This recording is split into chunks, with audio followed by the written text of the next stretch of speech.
Chief of Staff John Kelly blew up at Trump in an Oval Office meeting less than 2 weeks ago, and while walking back to his office, muttered he was going to quit.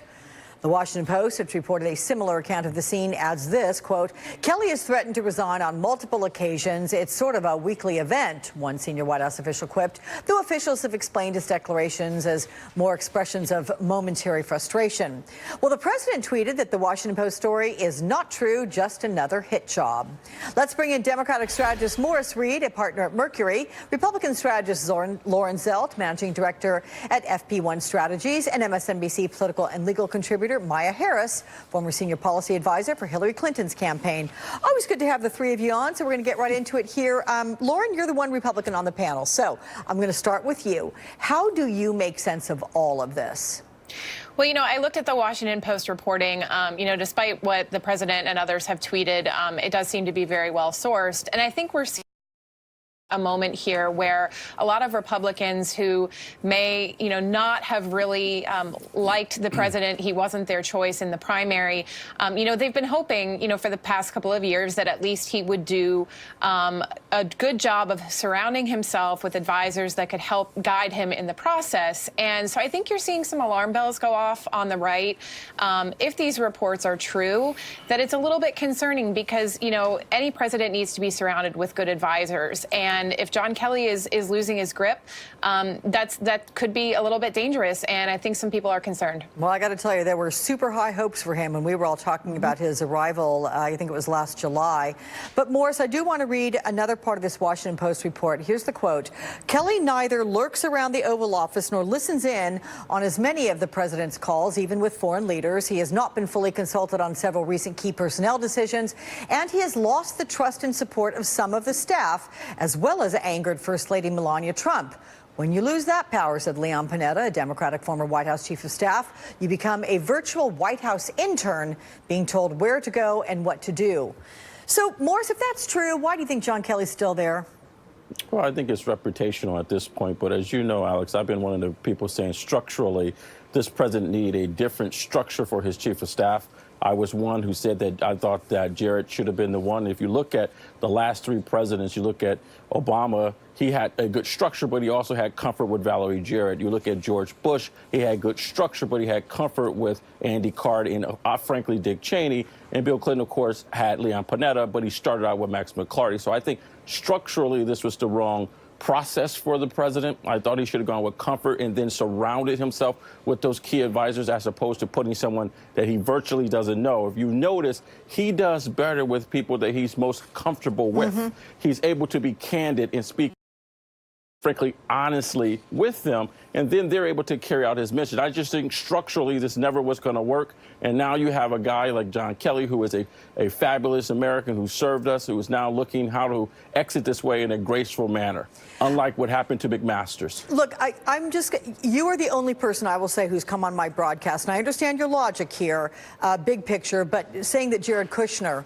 should serve as his chief of staff. This is, of course, hindsight. This is just talking at the beginning of the process. Now, obviously, Jared is much damaged, so it's not necessarily jiving. But structurally, I thought that that's what he should have done from the beginning. And if you look at this, he's churned through people because he doesn't know them. And if you look at Donald Trump, he's a personality-driven person. He wants people around him that he's comfortable so that he can be more honest. That's the problem. Here's a guy who's an egomaniac, and when you have people that are egomaniac, it's hard for them to be honest with people they don't know. That's why I think structurally from the beginning it's been a flawed process. All right, Maya, so this same report from the Post describes some of John Kelly's contributions to the White House thus far, including, quote, under Kelly's watch, the president now has policy time sessions once or twice a day where advisors present and argue their competing views over a specific issue with Trump presiding.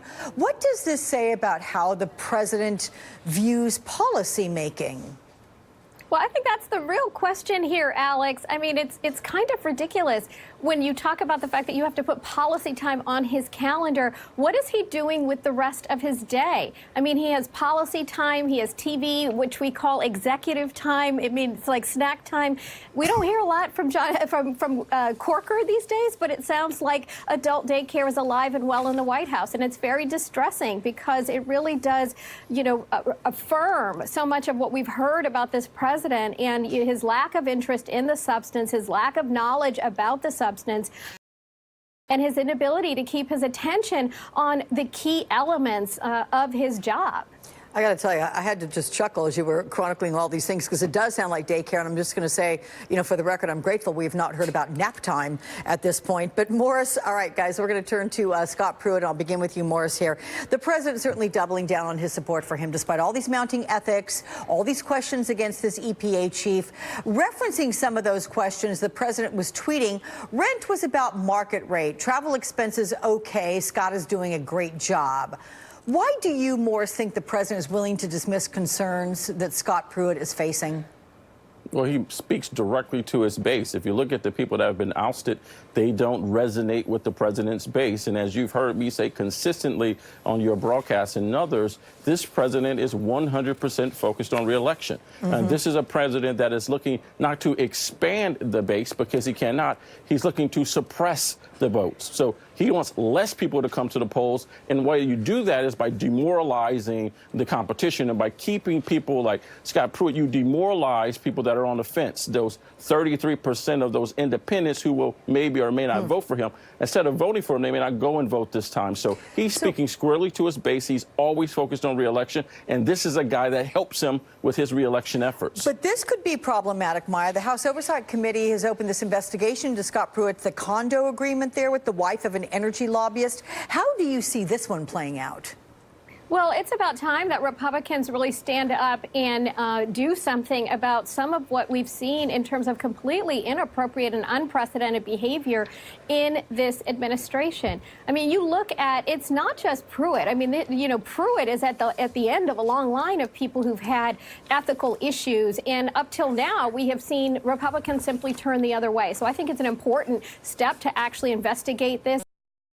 Seen the actions that Pruitt has engaged in, and really fundamentally looking at this entire situation and the multiple people. You know, public service is a privilege. It's not an opportunity for you to enrich yourself and live high off the hog on the backs of the American people. So I hope a thorough investigation will be done and that there will actually be some consequences and accountability for these actions. Last word to you, Lauren. Do you think there will be accountability? Well, I hope so. I think the reason that the president is standing by Scott Pruitt at this point is that he knows it would be very difficult to confirm another EPA administrator in this client. But look, I mean, these headlines that are coming out about Scott Pruitt aren't good. You saw one in Politico on Friday calling him the Cato Kalin of Capitol Hill. You know, ultimately, this is a big distraction from the president's agenda. And so, you know, I agree. I do think that we should get to the bottom of exactly what's going on here.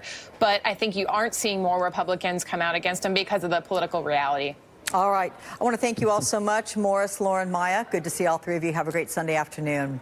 Thank you. Coming up in the next hour, some new information about the Facebook security breach and what to expect when founder Mark Zuckerberg heads to Capitol Hill.